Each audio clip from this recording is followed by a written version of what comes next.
Hathras case पर लगातार हमारी नजर बनी हुई है और इस केस से जुड़ी इस वक्त की सबसे बड़ी और सबसे अहम खबर आपको बता दें कि हाथरस केस के बाद यूपी के अंदर जातीय हिंसा, जातीय दंगे भड़काने की साजिश का बड़ा खुलासा हुआ है।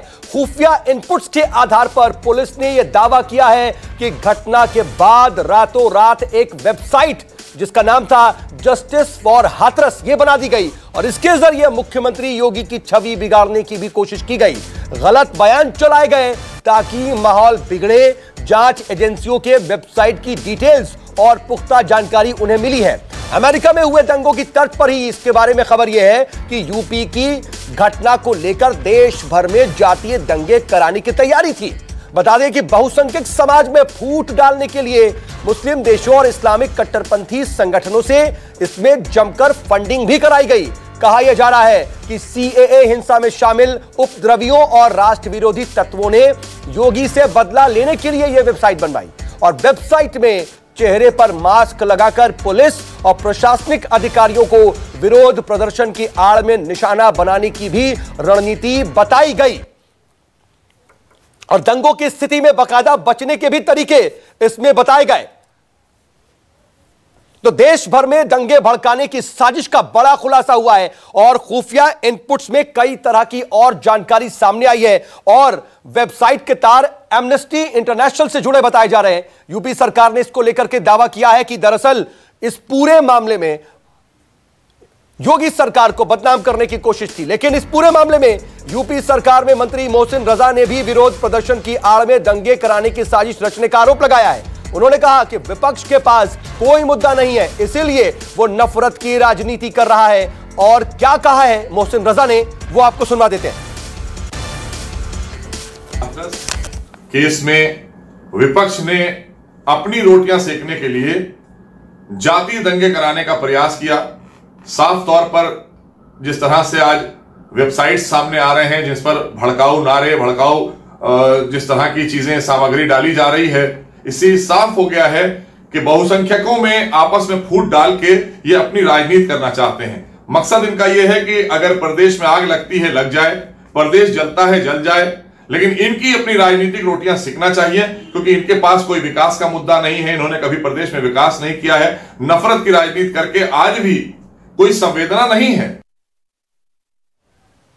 और देखिए ये अपने आप में बहुत बड़ी एक तरह से स्थिति नजर आ रही है, गंभीर है स्थिति, क्योंकि एक बड़ा दावा किया जा रहा है और इस बड़े दावे को लेकर के क्या कुछ स्थिति नजर आ रही है, इसको लेकर के सियासत कितनी हो रही है, इस पर हम जरा चर्चा करेंगे। मेरे साथ खास मेहमानों का पैनल जुड़ गया। मेरे साथ कांग्रेस से कांग्रेस प्रवक्ता सुरेंद्र राजपूत जुड़े हुए हैं, तो वहीं यूपी बीजेपी के प्रवक्ता मेरे साथ मनीष शुक्ला जी भी जुड़ गए हैं और आप स्क्रीन में देख रहे हैं पवन दुग्गल जो कि साइबर एक्सपर्ट है, वो भी मेरे साथ है। लेकिन हाथरस से मेरे साथ दो मेरे सहयोगी हैं, विपनेश माथुर और राहुल प्रकाश, और साथ ही न्यूज रूम से मेरे साथ मेरे सहयोगी प्रशांत गुप्ता बने हुए हैं। लेकिन विपनेश, सबसे पहले मैं आपके पास आना चाहूंगा और इस वक्त की स्थिति जरा जानना चाहेंगे कि हाथरस में आज क्या कुछ देख रही हैं आप, कितनी गहमा गहमी नजर आ रही है, खासतौर पर इस बड़े खुलासे और दावे के बाद। बिल्कुल सऊद, आपने सही कहा कि हाथरस की जमीन पर मैं खड़ी हूं लगातार और यहाँ की पल पल की अपडेट, पल पल की तस्वीर न्यूज़ 24 दर्शकों तक पहुंचा रहा है।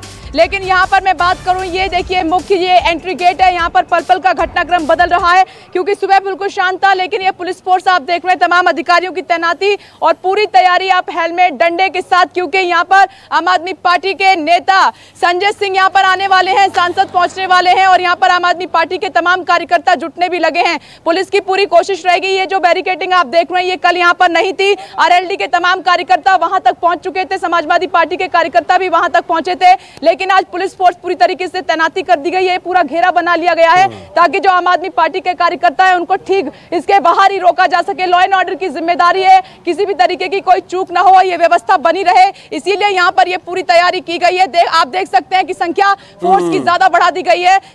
ठीक है विपनेश, यानी कि नेताओं के पहुंचने का सिलसिला है जिसे बीजेपी कह रही है कि दरअसल ये पॉलिटिकल टूरिज्म है, लेकिन राहुल प्रकाश भी लगातार वहां पर बने हुए एक एक खबर ट्रैक कर रहे हैं। राहुल, देखिए हमने पूरी स्थिति दिखाने की कोशिश की है, दोनों पक्षों की बात की है, जरा बताइए कि आज के घटनाक्रम में कुछ खास और कुछ नया देखने को मिल रहा है क्या?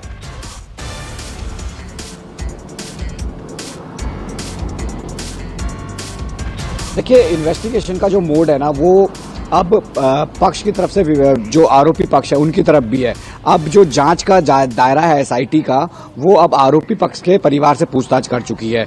अब आरोपियों की जेल में पूछताछ होगी, वो पूरा सीक्वेंस तैयार करेंगे। दूसरी तरफ अगर हम पीड़ित पक्ष की बात करें, वो अपने घर पर मौजूद है। हालांकि वो खुलकर अब तमाम चीजें सामने नहीं आ रही जैसे तरीके से बात कर रहे थे, क्योंकि एक ही बात वो कर रहे हैं अभी भी कि जिस तरीके से उनको न्याय नहीं मिला है, न्याय मिलना चाहिए।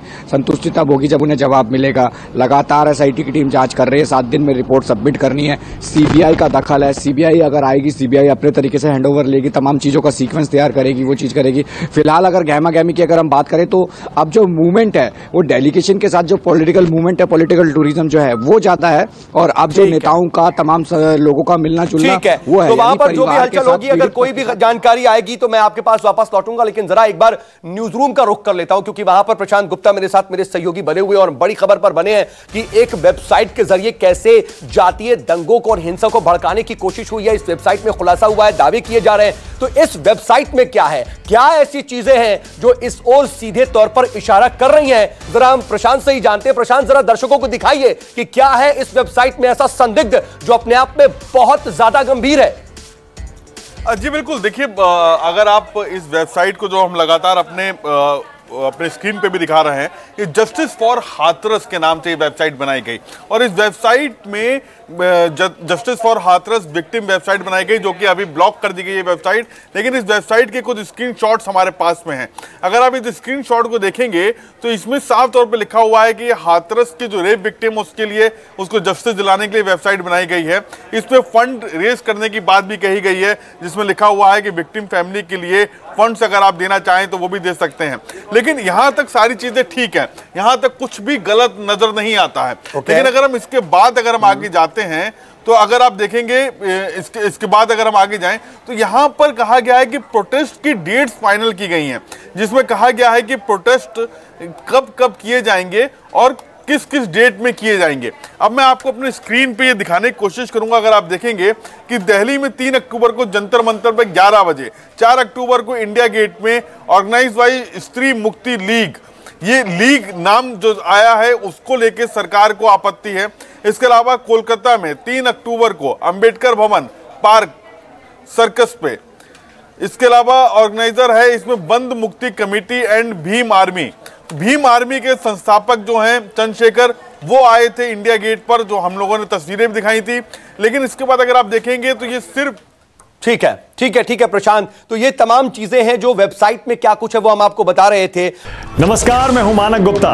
अगर आपको हमारा ये वीडियो पसंद आया हो तो इसे लाइक और शेयर जरूर करें। और हां, हमें सब्सक्राइब और फॉलो करना ना भूलें, ताकि आप देश और दुनिया की कोई खबर मिस ना करें। तो जुड़े रहिए हमारे साथ और देखते रहिए News 24।